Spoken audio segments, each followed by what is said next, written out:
Murthy, Senior Consultant Physician and Dermatologist at Life Care Hospital and Research Center, Sahara Nagar, Bangalore, Vice President, National RSSBI. Also, he has national and international publication, deliberations to his credit and much more. Over to you, Doctor.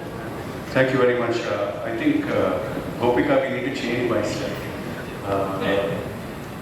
That's from last century. So, very happy to. This whole symposium is to introduce us to the next wave of medications that we are going to get. Right?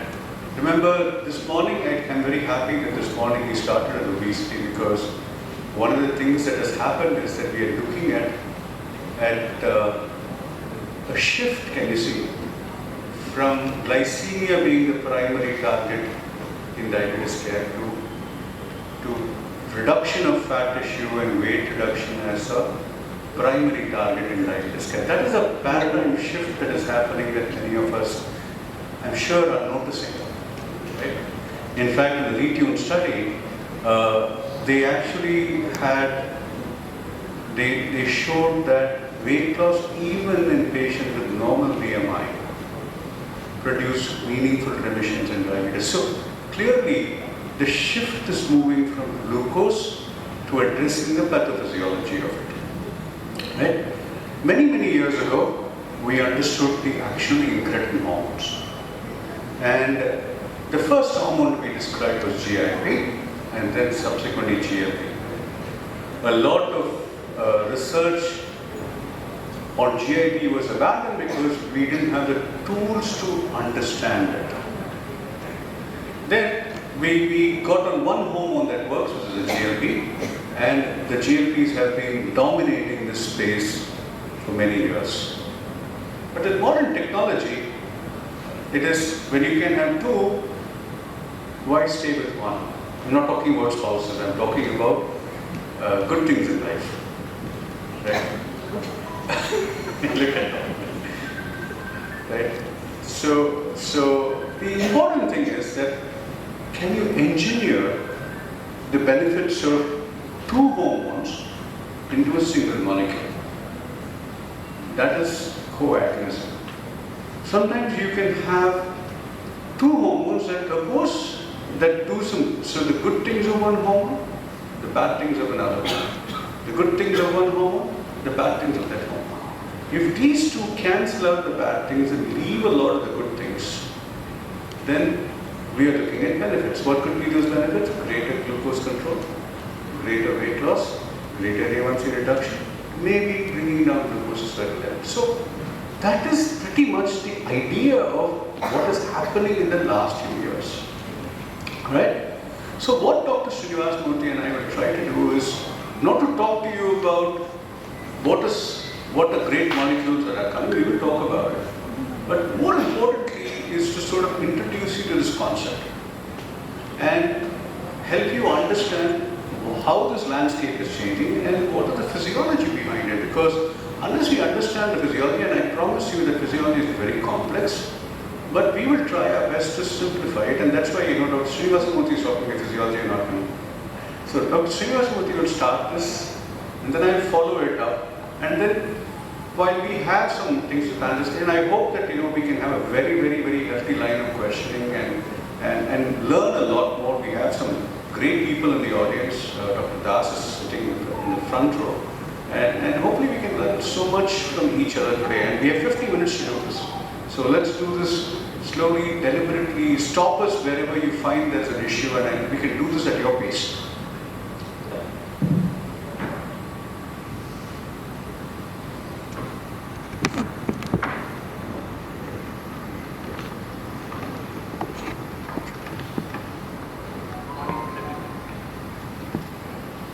Good morning, everybody.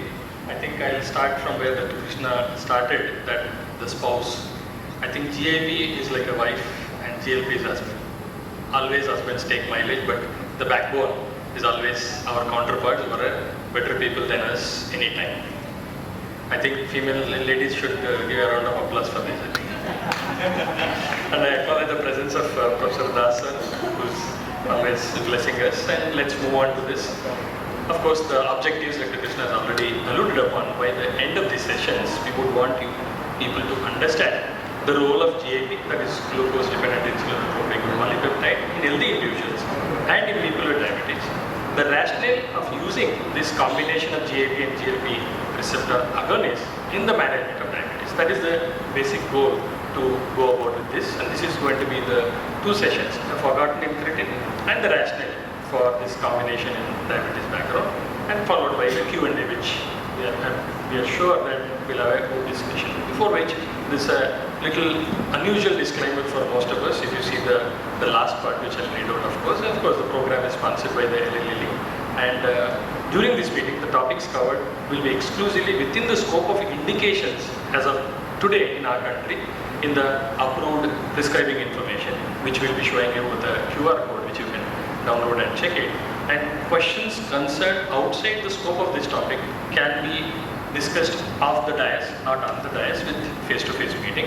And important, please note that do not take any photos or videos during the entire meeting, and do not take screenshots of the slides, and do not post these slides on the social media and discussed during this meeting any topics and any slides. So a forgotten incretin GIP, that is what we are talking about. These are my disclosures, including the speaker and the investigator grants from various pharma companies. Now let us look at the GLP and GIP overview. To begin with, GIP was the first incretin about 10 years ahead of GLP. This was discovered in the early 70s, and it is, we know, secreted by the duodenal K cells, and it is stimulated by both glucose and lipids, whereas the GLPs, which was discovered during late 80s and in the distal ileal cells, and it is stimulated exclusively with the glucose. So the overview of incretin activity is combined with GIP in the proximal and the distal segment of the intestine, the GLP-1. So this is a 3D picture of the GLP and GIP.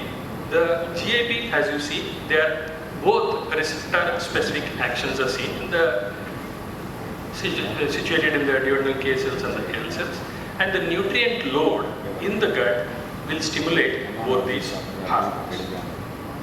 Now let us look at the receptor activity. I'll show you in subsequent slides where are the receptors present, and basically there are three sites of action. One is at the pancreatic beta cell, alpha cell, and then the adipose site, which is something new to us. Of course, it is a physiology, basic physiology, as Dr. Krishna was alluding upon. So the GLP and the GIP signal to the pancreatic islets enhances the glucose-dependent insulin secretion. That's a very important point. And this is what you can see the various receptors of GIP and GLP on the pancreatic beta cell. Now just to brush our memories about the incretin effect. All of us know this is blunted in diabetic patients, but what is it? It is the difference between the insulin secretory responses to IV glucose versus oral glucose, which proves that the secretins are the factors which are released in the intestine. So it is, when it is done experimentally, it is known as an incretin effect, and these are responsible for the majority of the insulin secretion following the food ingestion. Now let us look at the complementary actions. As I said, three sites, the beta, alpha and the adipocytes. Let us look at the beta cells. What are the complementary actions of these two, GLP and GIP?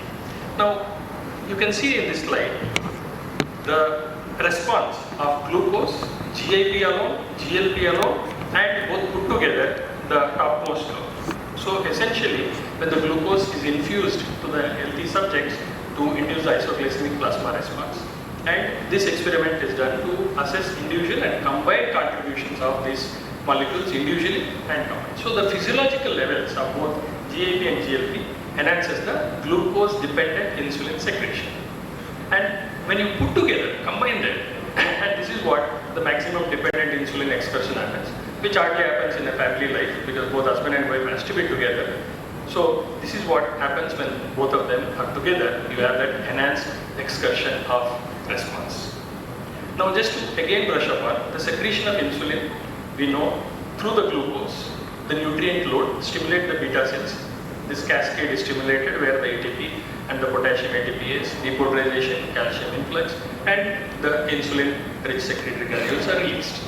Now, this is also potentiated. This is the basic glucose does this portion, what we've seen in the slide. Now, what does the incretins, which are the GLP and GIP, through their specific receptors on the beta cells, also potentiate this insulin secretion. And that's what we see the nutrient load in the gut simultaneously stimulates the GLP and GIP secretion, which further potentiates the insulin release. Now, let us look at to what extent these three contribute to the incretin effect. So the glucose as a substrate will contribute to about 33%. Who's next? GLP. GLP contributes to 22%. And what is about GIP? GIP contributes to 44%. So literally 2/3 of the incretin effect is due to the GIP, not because of GLP alone. So the endogenous GIP, it generates more significant signaling for insulin mediated release. And that's what we should understand. And this is versus vis-a-vis the GLP. So you can literally see 2/3 of this contribution is from the GIP. Now let us look at when in the healthy individuals, the exaggerated release of GIP versus GLP in response to oral glucose, something like incretin effect, what we are trying to show. So the incretin effect in healthy subjects, as you can see, through the oral or isoglycemic intravenous will simulate the same. The GLP response, you can see with the oral, it is weak, but look at the GIP response. This is in a healthy normal individual. And mind you, in diabetics, this is blunted. And that is where the catch is. And that's where we are trying to look at the rationale. When you combine both these, what happens? So this is what the result, when you combine both of these, a maximum reduction of postprandial excursion is seen because of this additive effect. On the left hand side, you can see the incretin effect with oral glucose tolerance test. And the right hand side is a mixed meal, ready-made liquid mixed meal, where the load is more. So you can see the reduction is to the tune of about 84% versus about 70% in the mixed meal load. So this is what happens when you combine, and of course the other three graphs you see the placebo and the GIP and the GLP. Extended background structure we have there. And this is what happens when you combine both these, the result is definitely much significant. Now let us look at the GIP action, how it is influenced by the presence of receptor, because initially we were talking about it's a receptor mediated action. So this is what happens in the receptor based on the receptor concentration. Now what you can see here, 3 plus means they are definitely more concentrated, and 2 plus, 1 plus accordingly. Now what you should observe here is the presence of these cells exclusively in the adipocytes. The GIP is exclusively present in the adipose tissue. GLP receptors are not there. This you should remember. So we will concentrate on beta, alpha and adipocytes, as I said, the 3 sites of action of this GIP and GLP. Now with these endocrine, pancreatic action and the adipocyte tissue action, what eventually we get is the potentiation of insulin release in response to glucose and increased lipid uptake at the level of adipose tissue. This is what happens in a normal scenario. Now at the alpha cells, this has got a contrasting effects each other. What is it? At alpha cells, the GLP-1 reduces the glucagon, whereas the GIP increases the glucagon. In a healthy insulin sensitivity by lipid buffering capacity and also by increasing the storage capacity of each adipocyte. At the level of pancreas, increased insulin and increased glucagon. GLP, antagonist action, reduces glucagon and increases the insulin as well. And at the level of stomach, it causes reduced gastric emptying.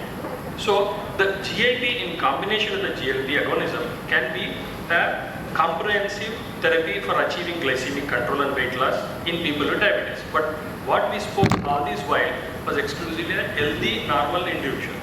Now let us look at if this combination is used in a diabetic, what will be the rationale, what will be the outcomes, what will be the adverse events, which as Dr. Seshadri was talking about, it's a very complex mechanism, but we have already have this rationale applied in diabetic patients, and let us look at how Dr. Sreenivasa will explain to us about these aspects, and is it sensible, and is there science behind this to use this. Thank you very much, and we will continue. Thank you. Dr. Sreenivasa, why don't you stay on, because before I even start, if people have any questions about this, about the physiology, we first understanding it is probably even more key to understanding whatever we're going to do with. I'm happy to take questions. Dr. Sreenivasa brings down a lot of wealth of information. So if you have any questions, let's take it and then we can move on. Any comments? Yes, ma'am. Please go. What I would suggest is instead of waiting with the mic, just go and, ma'am, there's a mic in the this thing. All we have to do is walk and the mic is on the right. Yes. I have a doubt. You have a test with postprandial glucose test, GIP in English and males and females. In that postprandial test, do you ask that patients yesterday's their dinner meals? No, these are all clamp studies which are done in the labs exclusively. It is not done in a OPD basis or in a diabetic patient. In a healthy, normal individual, it will be done. They will be admitted in the hospitals. Clamp studies are tightly controlled, tightly monitored. So this factor will not factor in about this previous meal, the glycemic load of the previous meal, all that. Remember the action of the incretin hormones is short-lived, right? Therefore, whatever they've eaten the last night is not going to affect the incretin action the next day morning. So whatever we do reflects that morning, so we don't have to worry about it. No, sir. If we take in postprandial meal, yesterday's dinner is heavy. It also affects. If they do heavy meal and taking after dinner, if while walking, we suggest walking for the. If they take walking, it's postprandial also be low level. If they do like something, then their postprandials also in below. That's not it. So remember that patients with early diabetes can have hyperinsulinemia that pushes the glucose, the postprandial before lower than the fasting even. So it's very, very well known. Sometimes you'll see that in the DPP-4 inhibitors also. So those are well known phenomena and that doesn't affect the physiology. Okay. And it is done in every individual in a controlled environment. So all these factors will be considered during that experimentation. GIP is environmental GIP. What about GIP? So remember there are no prototypes. No, this is environmental types and not type. For the GIP, so I'm going to talk about it, but there are no prototypes for GIP, and that is the interesting bit because GIP agonists were never considered to be a mainstay till we got the new molecule. So I will do that in the talk, so that's not an issue. No, your question is very Ma'am, we need to move on. We've got a question. It is so good. Further clarification when Dr. Sreenivasa comes on, we'll do that. Another question also. Second question. Is there only case study or you have any ethical permission without No, for ethical permission for? doing this test? Obviously. All the phase 2, phase 3 will be with the DCJ approvals and with the ethical committee approvals. Definitely. You have mentioned what about the GIP. Just saying that. Okay. Now, sir's question is GIP is so potential, why not alone? That is what he meant, I think. Correct, sir? Why GIP is not there? Only GLP agonists are there. Yeah, what is the problem? Correct. See, though as I said, it's early 70s this was discovered and GLP was later discovered. GLP came into limelight, not GIP, because the testing in the initial phases were done with the physiological doses, and in the insulin, the response in diabetics, it is blunted. So now the drug what we are trying to use, it produces the supraphysiological or the pharmacological levels of this GIP, and that shows, and also the hyperglycemia when it's corrected, the GIP response comes back to what I showed in the healthy individual. Whereas in a diabetic it is blunted. So initially they thought GIP is not the major molecule, it was GLP. That's how it all started. So one last question. Shall we move on? One last question. Yes. So when Sir told about GIP in terms of wide adipose tissue and the benefits which it had, any comments on the brown adipose tissue, sir? Like the GIP hormone has a positive effect on the adiposity, white adipose tissue, sir. So any comments in your... It takes up, that's what I said. Yeah. It's hypertrophy where it tries to swallow that excess. That was very clear, sir. Yeah. Very good. The thing is, any comments from your side about the brown adipose tissue in this regard, sir? No. No. I'm not aware There's about any no study. data on. So GIP is not bad, although there is thermogenesis involved. It's not bad. So it's only the white adipose Or at least we tissue don't know and much the- about it. Oh, okay. Thank you. Anyone? Yeah. You want to answer that? Indranil can answer. Can I use the mic? Yeah. So,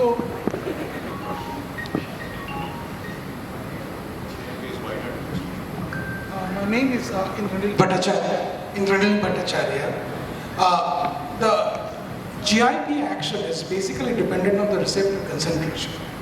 Dr. Sreenivasa Murthy, when he showed you the slide, the receptor concentration of the brown adipose tissue is very less. So the predominant action is on the white adipose tissue. Because of the weak receptor concentration of the brown adipose tissue level, the action is weak. So what you are saying is basically the predominant action in a physiological state is in the white adipose tissue. Okay, but we can have further discussions on this if you're interested to have that. Thank you.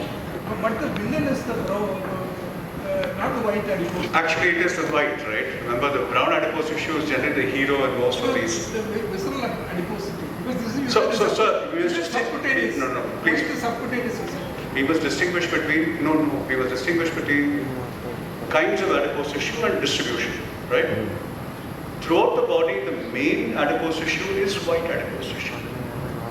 Previously, we did not think that brown adipose tissue existed in human beings after delivery because the children have it because it's thermogenic fat. Right? But now we know that in conditions of exposure to cold and eating spicy food, brown adipose tissue can get exposed, and you can also convert white adipose tissue to brown adipose tissue. This is called beiging of fat, right? Both of these are there, right? So that is really what is happening. So remember that your visceral adipose tissue is also white adipose tissue. It's not brown adipose tissue. So colors are different, distributions are different. Okay, we need to move. This is not, it is white adipose tissue, irrespective of its location. Subcutaneous is also white adipose tissue. Yeah, it is. Remember again, subcutaneous distribution is more protective. Possibly, because the interaction with the chemokines and cytokines are very low. Shall we go on to this, because this is the meat of this whole talk. So what is the rationale for treating type 2 diabetes with both a GIP-1 and a GLP-1 agonist, right? These are my conflicts of interest, please know that. So this is the core pathologic defect. I want to start off with differenza because I think most of us understand this particular bit, that there is a core pathologic defect. And one of the ways to take care of diabetes is to address more than one core defect. So the brain, the decrease insulin secretion, the increased glucagon secretion, the increased hepatic glucose production, the diminished incretin effect, the increased lipolysis, increased glucose reabsorption, decreased glucose intake. And today we have drugs that work on each of these, right? And in many of these, the existing GLP-1 receptor analogs actually fit the role fairly well. So that is a baseline because we already have molecules in the last decade and a half that are addressing some of these. Now, let's go back. Again, remember that you need the stomach to increase insulin secretion. Something from the stomach and the intestine is what is driving insulin response to glucose. Because when you give glucose IV, the response to insulin is different. When you give it orally, the response is different. This is the incretin effect. This is something we know pretty much, which means, remember, that there is something that is occurring that is there in the intestine that is causing the pancreas, the beta cell, to secrete insulin. Very simple. Initially we thought, so this is the incretin effect, and we know that this is maintained by a bunch of hormones. One of them is glucagon-like receptor polypeptide 1, and we now know that this is also GIP, and Dr. Sreenivasa showed that GIP is probably the hormone that has a greater effect on the beta cell to produce insulin. How do you measure the actual diminution of the hormones? But there's a diminution of the effect. But I always think about GIP as in diabetes, just like we think about it as a condition of insulin resistance, it's probably a condition of GIP resistance. Because you will find in the pancreas that the GIP receptors are down, in the adipose tissue certainly, in diabetes, the GIP receptors are down. So this is what we know. So food, intestine, this is active GLP-1. This is what we know already. So right, it goes to the pancreas, causes beta cells. But how we are not able to exploit it for many reasons. The most important being this particular protein called DPP4 that inactivates it. So when you make sure that it is not inactivating, it increases GLP-1 to a physiological level. And that has been done by the gliptins that we have used for the last 50 years, right? Then the second way is giving a higher dose of GLP-1 RA that works, that's pharmacological doses, higher doses, not physiologic doses, that is resistant to degradation, that lasts longer and can do exactly the same thing. And we figured out that it does a little more than just that in a pharmacological dose. At a higher dose, it works in the brain, it works at the heart, it works at the liver, and that is what we have learned over the last 10 years. So to go back, what we suddenly realized is, I don't know how many of you have ever thought about it, but if you look at it, that the GLP-1 is actually made quite distal, that it's further down the gastrointestinal tract. But you'll notice that the effects of it of insulin secretion are occurring much earlier, even before the glucose travels down. Part of it is due to the cerebral effect, but part of it is because while the L cells are important to produce GLP-1 and they produce insulin, the greater amount of insulin secretion, which is the incretin effect, almost half of it is coming from the secretion of the K cells, which is the GIP. Make sense? Now, what if we took GLP? Dr. Sreenivasa talked about GLP, he talked about GIP. What if we can make it to work together? Remember when I started this discussion, I said our idea is to get the best of both and to negate the worst of both. Right? Can we do that? Right. So, when you do both of these together, the brown is the actions you need to GLP-1 and the blue is actions you need to GIP. Now, black is both of them. Both of them increase insulin secretion. But GIP actually increases glucagon secretion. But what is interesting is, when you give GLP-1 and GIP together, the glucagon levels come down. And it's what is interesting, and I'll talk to you about it as we go on, is it is not just that, okay, I've given GLP-1 and GIP, that the glucagon levels come down because of the GLP. But when you give them together, the glucagon levels are much lower. It's a very interesting phenomenon, I'll talk about it. Second, GLP-1 reduces gastric emptying. Remember, a slow gastric emptying is actually beneficial in many ways. And many of us think that the side effects of GLP-1 are due to the slow gastric emptying. It's not. The side effects are neural. And that's why even when you add GLP-1, you still have side effects. Third, in adipose tissue, it reduces insulin sensitivity. He talked about it so beautifully. Increases glucose uptake, increases fat utilization, decreases free fatty acids, increase free fatty acid creates great stuff. In the brain, remember that both of these decrease appetite. There are receptors for these in the arcuate, in the POMC, a whole bunch of places. But increased satiety and therefore increase in nausea is actually a GLP-1 phenomenon. It's not there generally seen with GIP. In cardiovascular system, we don't know much about GIP's independent benefits in the cardiovascular system. Do we have trials? I think the trials are coming out looking at the superiority, but remember again, we have no GIP alone drugs. We only know about how does GIP work with GIP. Why am I saying that? Because, and I'll come to it and tell you why, that with GLP alone, it doesn't mean it's working only on the GLP receptor. It's probably working a little on the GIP receptor. Just because GIP-1 is working, it doesn't mean it's working on the GIP receptor alone. It's working also on the GLP receptor. I'll talk to you. Maybe now. I'll tell you right away and then go on. When I joined medical fellowship, I was presented with this particular case where there's a patient who had acromegaly, who also had galactoria.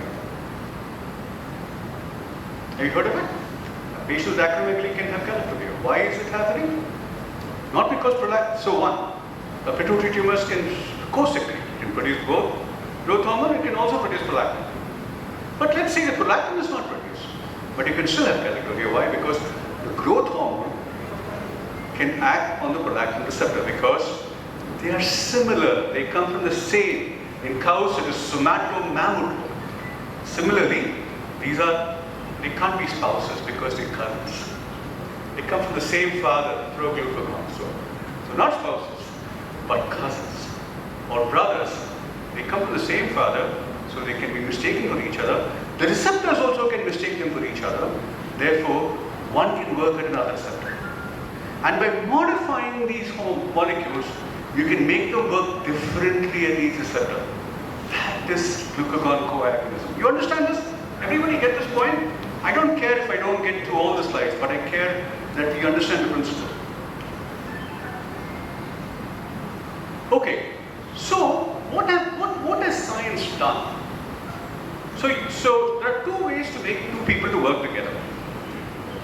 One is you join their hands and say, work together. Right? That is just joining two molecules.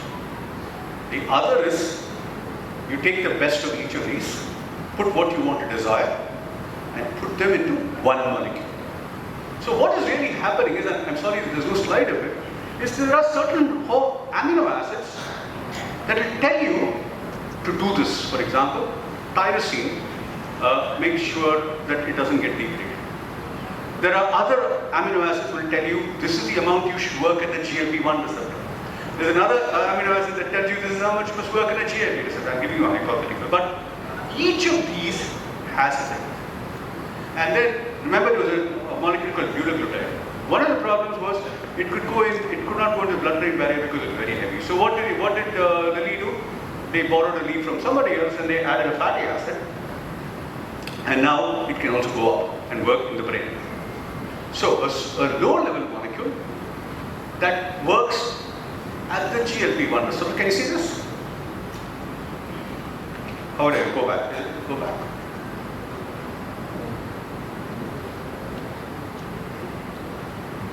So, can you see this is the part that works outside the cell, that works at the GLP-1 receptor, that works at the GIP receptor. Can you see? And these are G proteins. Remember there are 7 kinds of G proteins. This probably works in 1 or 2 of them. And as I said to you, there is a specificity spillover that we are exploiting to get the benefits that we want. Correct? So how does this work? So this is looking at, remember I said the same hormone can work in both. So this is looking at what happens to GIP.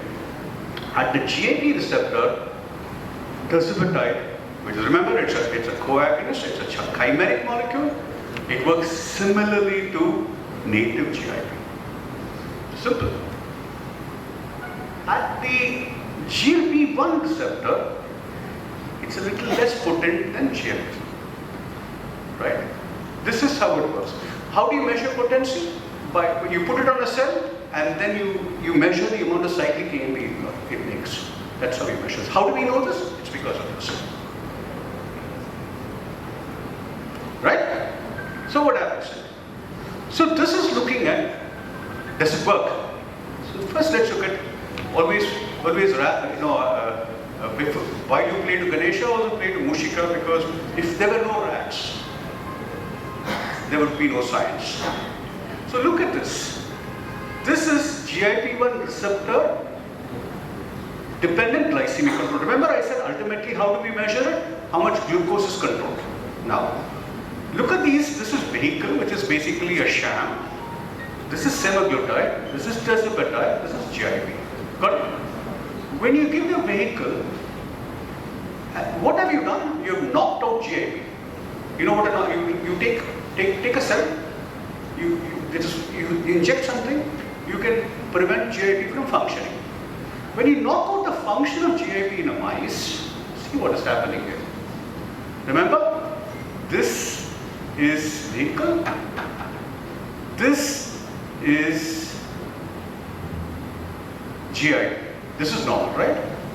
With vehicle, and when you knock out GIP, even if you give GIP, it's not working. Your glucose is high. Now look at two things. This is semaglutide, right? Semaglutide brings down glucose by acting at the GLP receptor. Fair enough. Glucose is down.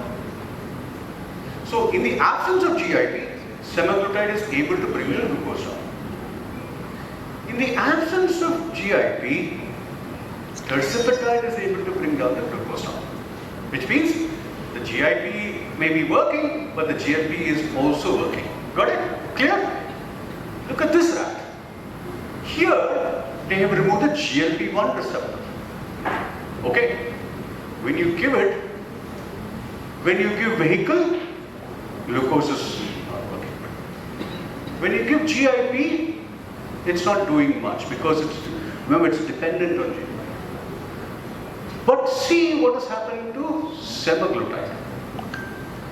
Semaglutide is not working. Why? Semaglutide does not work at GIP receptor. Semaglutide works only at GLP. Therefore, no GIP action. When you give GIP, there is a big reduction. When you give tirzepatide, not as great as GIP, but a little better.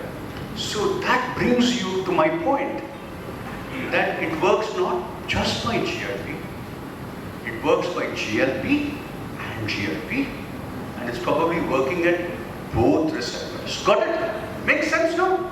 So we're going from one hormone to two hormones, one receptor to two receptors. Okay.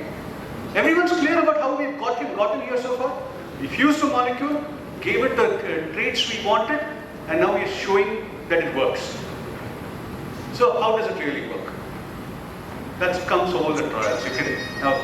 So I'm not a great expert, but I will tell you, Dr. Sreenivasa Murthy is a trial expert. But the way it works is, the results were amazing. People were surprised because, can you see this reduction here? This is 2% reduction of A1C. Unbelievable. And some of these are open label studies, so here is this. This is in comparison to 1 milligram of semaglutide. So the question is something happening here? Are we fudging something? Is something going on, right? So this is so far only insulin has been able to do this. No drug has been able to do this, right? So can we learn something more? So this is surpassed 3 as insulin degludec, this is on glargine. You're seeing these numbers at the highest dose at 15 milligrams. You're seeing 2.4, 2.5. That's somebody who's coming from 9 to 6.5. So what is happening?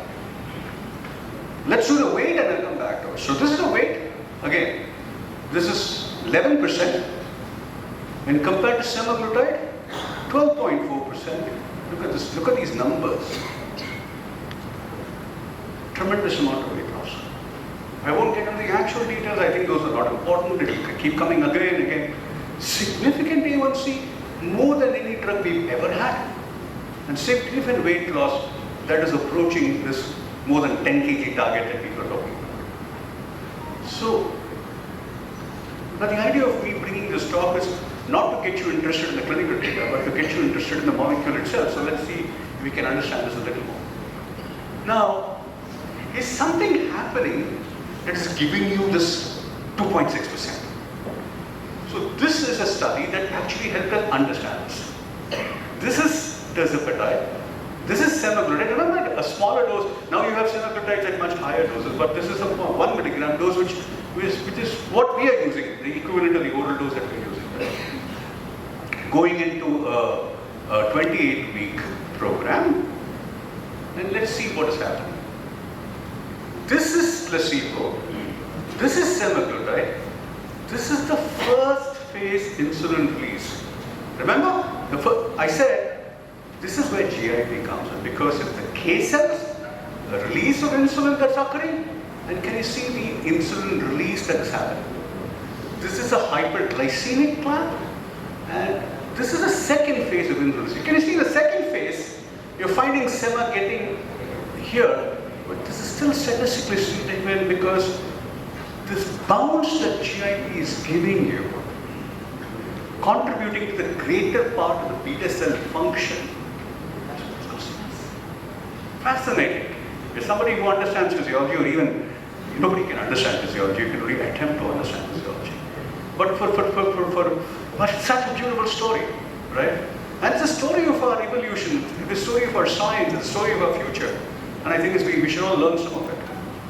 Tomorrow we'll just present all the data and it works, it comes on, yeah, that's fine. This is science. This is a hyperinsulinemic euglycemic clamp. What are they doing? They are trying to keep this glucose down by giving as much insulin as possible, and see what's happening here. Now, this is sema, this is tersipatide, right? The tersipatide is blue, this is a sema, and can you see the glucose infusion required to bring the insulin down so high, which basically tells you that the insulinotropic effect of the GIP is high. I'll show you a flip side of this as we go out. It's something we need to remember. But when this does, what's really happening is that the whole body insulin sensitivity is high. The body reacts better to a stimulus that requires insulin. And this is the glucagon. What is the big worry? Will the glucagon be higher?